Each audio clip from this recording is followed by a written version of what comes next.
How's it going, everyone? This is Brad Williams with Over 40 Fitness Hacks. I have my new season co-star with me, Jessica Reid. How's it going, Jessica? Hey, Brad, I'm doing great. Thank you so much for having me on. Absolutely. Thank you. Well, let's a good transition to next episode. We want to talk about just, keto overall. Yeah. Just the basics on my side. I've only been doing it for 3 years and loving it. And even before that, I'd do the low carb system too. Yeah. And as far as, I've done episodes on my podcast for listeners, and I'm sure you're way more wealth of knowledge than I am, but just the simplicity of it is, going on a high fat, medium protein, really low carb diet, tracking it is the easiest way. And then, your carbs are net carbs. So it's your carbohydrates minus any fiber in the food. So those are the kind of things that you look for, those high fiber foods.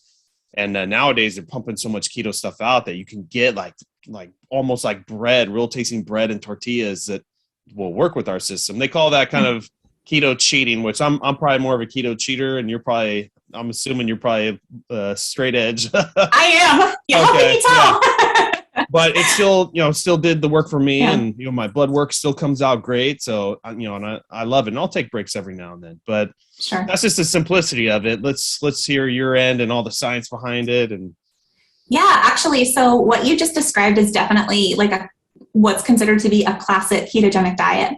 And, I'm actually more of in favor of a high protein keto diet.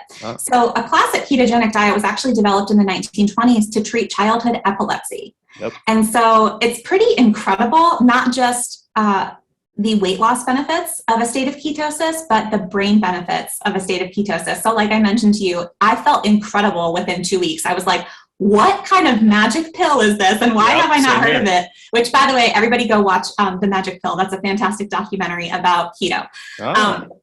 So yeah, because I didn't realize what was actually happening, like the mechanism behind it is that not only had I switched fuel sources for my digestion, I switched from burning sugar to burning fat, but my brain switched fuel sources as well. So when your brain is running on ketones, it's a completely different experience, and it's a cleaner form of energy, and it's an unlimited source of energy. And so there's so many actual neurological benefits for people, including, eliminating seizures. Like, holy crap, just look at that. I mean, it helps with Alzheimer's. It helps with autism. It helps with depression and anxiety. So the more that we're studying this, it's really, really incredible. Yeah. So it's been around for a very long time, and it is safe. So when you are trying to do a therapeutic ketogenic diet is actually what it's called. You are chasing ketones for the purpose of a therapeutic medical reason, right? And so a lot of people are not doing it for that reason. Most people are probably approaching it for weight loss. And so you actually don't need to have a therapeutic level of ketones in your blood or your breath or your urine in order to see the weight loss benefits as well. You can actually be in more of a light or mild state of ketosis. So a lot of people are afraid of protein because you mentioned, a classic ketogenic is high fat, moderate protein, and low carb. Absolutely. I would agree with the low carb. When you restrict carbohydrates, your body will naturally get into a state of ketosis. There's a lot of debate in the keto community about protein and what happens, because there's this process called gluconeogenesis, and that is your body's ability to actually convert protein into glucose. And so people are afraid oftentimes, if I eat too much protein, my body is going to, it's going to kick me out of ketosis. My body's somehow going to convert too much steak into the equivalent of a cupcake.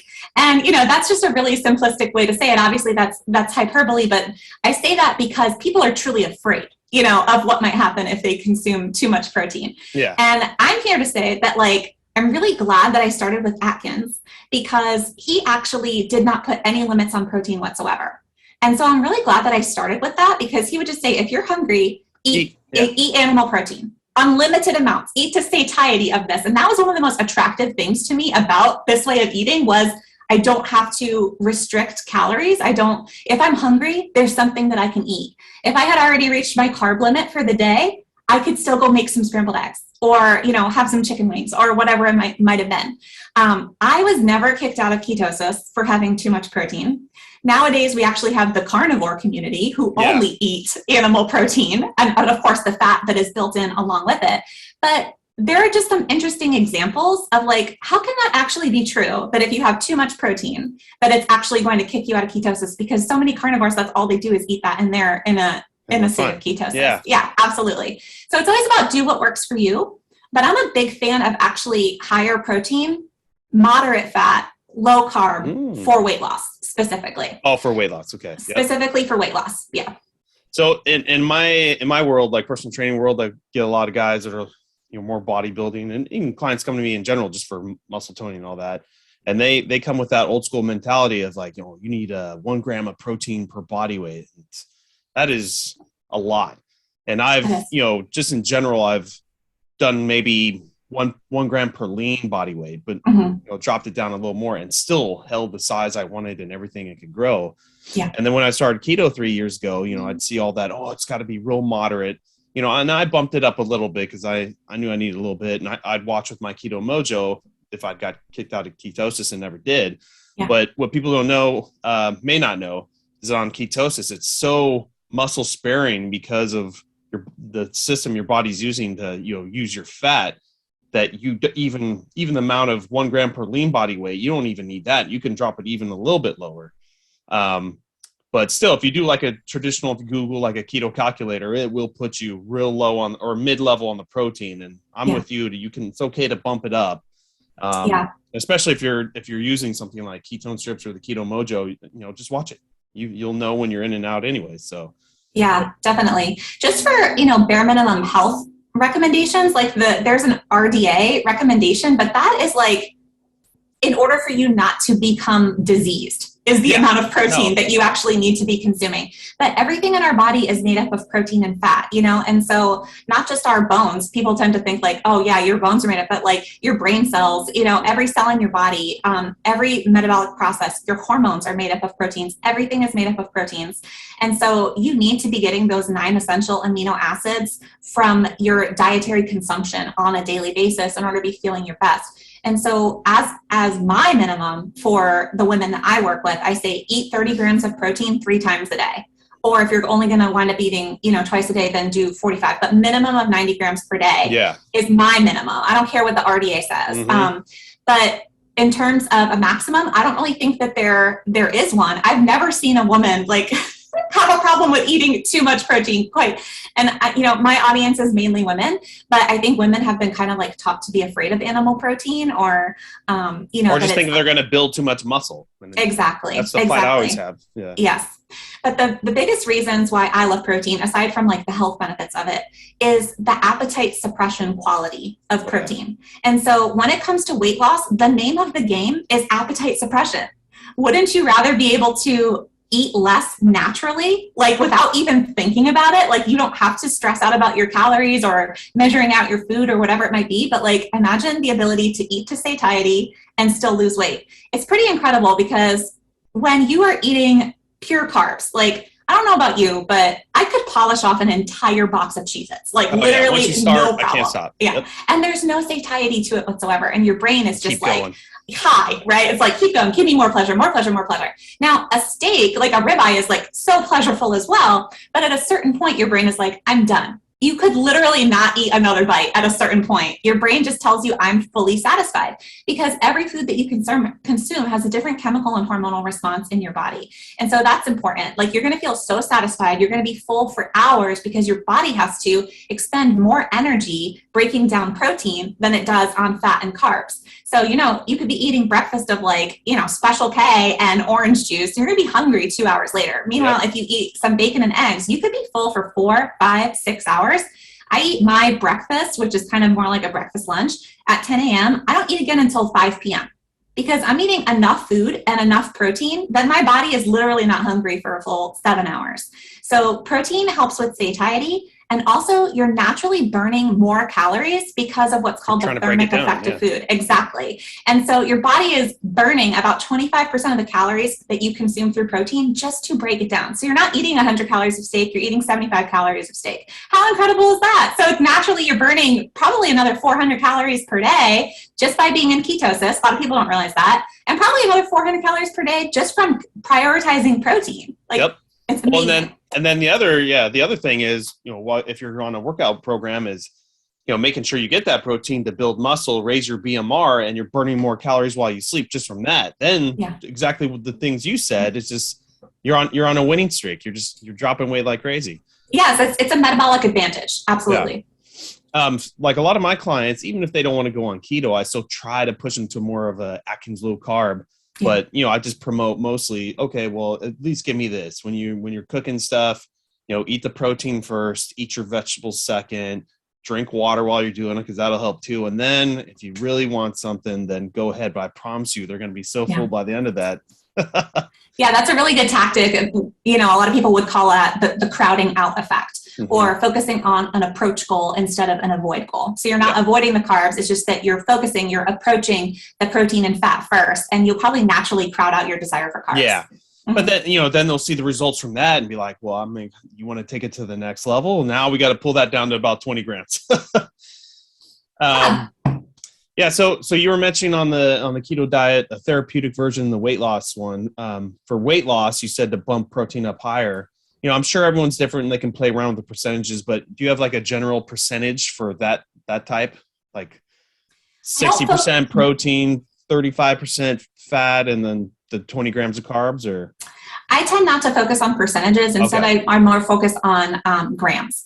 So usually what I do is I work with women using the app Carb Manager. I don't know if you're familiar with that one, but you could also do something similar through MyFitnessPal or whatever you're doing, and set up custom macros for yourself.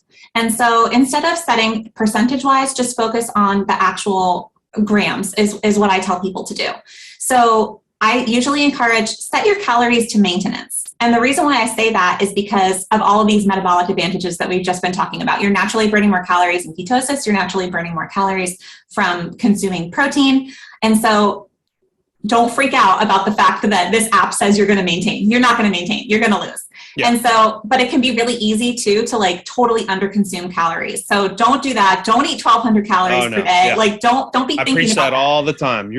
Both ends of the spectrum you're gonna lose. Yeah. So I say set your calories to maintenance, and then I actually recommend people to count total carbs.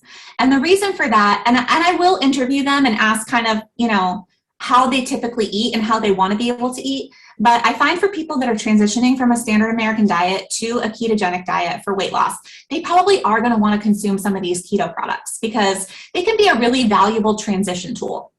When you're craving real ice cream, you want to be able to go to the store and have like the Keto Enlightened or the Rebel or whatever it is. I've been doing that. Exactly. And get yourself through. You want to be able to have some of those Smart Sweets gummies instead of having like real gummy bears or whatever it might be. And so I'm not knocking those things. I think that, in moderation, they can be done. The reason why I say count total carbs instead of net carbs if you're going to be consuming those things is because those keto products are marketed to sell based on their net carb count. Yeah. And so they will drive up this fake fiber in those things. And fake fiber that's made in a lab is completely a different chemical and hormonal response. And it's also very inflammatory, by the way, which that gets in the way of weight loss. But it's a completely different response than the fiber in vegetables and fruits. So the reason why we say net carbs deduct the fiber is because the fiber from natural whole foods is not impacting your blood sugar. It's not spiking your blood sugar. But the fake fiber in a lot of these products on the market, they are definitely going to spike your blood sugar. Gotcha. And they're going to inflame your body. And so in order to kind of keep that in check, I have my clients count total carbs. And I usually say start at 50 total carbs when you're first starting out. Or if you truly are that person that's like, I only eat real food. Like I have a client like that. Yeah. She's just like 70 years old. She's Italian. She doesn't eat crap. She cooks everything from scratch. She's counting net carbs, just to give you an example. But for most of my clients, set your calories to maintenance, set your max carbs to 50 total carbs per day, then focus on set your protein. So what I recommend is minimum 90, but usually what I say is, if you're 5 feet tall as a woman, start with 100 grams and then 5 more grams for each inch on top of that. So I'm 5'7", so mine is set to 135. So that's what I say. Set your max carbs, set your minimum protein goal, and then let fat fill in the rest. And so that's usually what I recommend for people. Gotcha. Mm-hmm. Yeah, for myself, I'll do a keto calculator and it'll put me, 20 grams carbs, whatever the fat ends up being. I can't remember the number. And then for protein, it puts me at like 120, 125. And, you know, for me going with the mentality, you know, used to 1 gram per body weight, I'm 205. So I'm supposed to have 205. Then I'm like, you know what, I can get away with the lean body. So I'm like at 170, 165, 125 is a little bit low. So I'll bump that up by, you know, 20 grams. So, and I've been doing that and loving it. So it's kind of coincides with what you're saying too. Yeah, and we have different approaches because you're working, you know, specifically with a bodybuilding approach, and I'm working with a fat loss approach. So the women that are coming to me are not trying to build muscle as much as they're trying to lose fat. Of course, you're recompositioning your body. So we do want to build muscle and lose fat at the same time. But usually what I tell women is I'm saying we're setting you at 1 gram of protein per pound of ideal body weight is what I'm focusing on. Mm-hmm. Awesome. Well, Jessica, thank you for being on our show. And for all our listeners listening, what's the best way to get a hold of you, try out that program if they're interested? I'm sure you have a website, social media contacts. Yep, I'm at theketofit.com, and I have an inquiry form right there. If you're interested, I do a completely free curiosity call. So we'll get on the phone and I can tell you about the different offerings that I have. But also, I just love to give free custom keto advice to people. Like, truly, I just love to listen to your story and try to, like, if nothing else, give you like at least one tip that you can take away from that and one new strategy to try, because a lot of times women come to me and they're just so frustrated because what they were doing before all of a sudden stopped working, right? And so that happens a lot. And then I can point you in the next right step, or I can listen and maybe like, what are you regularly eating? And I can just point out like a little pitfall, like, oh, did you know that like Splenda packets have 1 carb per packet and you're eating like 10 a day? You might want to like switch to liquid sucralose instead. Like that's like, you know, it can be a game changer for some people. So I would love to just listen and give you some free keto advice as well. So yeah, just head on over to my website. You can read about my offerings. You can put in a form to do a free call. And then also if you want to join the online course, again, that's at theketofit.com/mindset. And you can follow me on LinkedIn, Facebook, and Instagram. I'm at the Keto Fit, and get in my DMs and we can just talk there as well.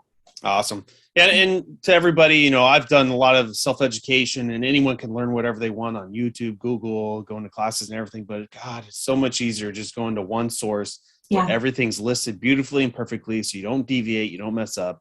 So that's kind of my pitch of why I like, you know, paying for certain courses for that. So you don't have to sit there and scavenge the earth for all this info. It's so true. So for all our audience, they know I always put all those links and everything in the description too, so I can just click on it and get to you. But Jessica, thank you for your time and love having you on the show. And for sure I'll get you back on in probably 6 months or so and see what you're doing. Thanks, Brad. I appreciate it. You got it.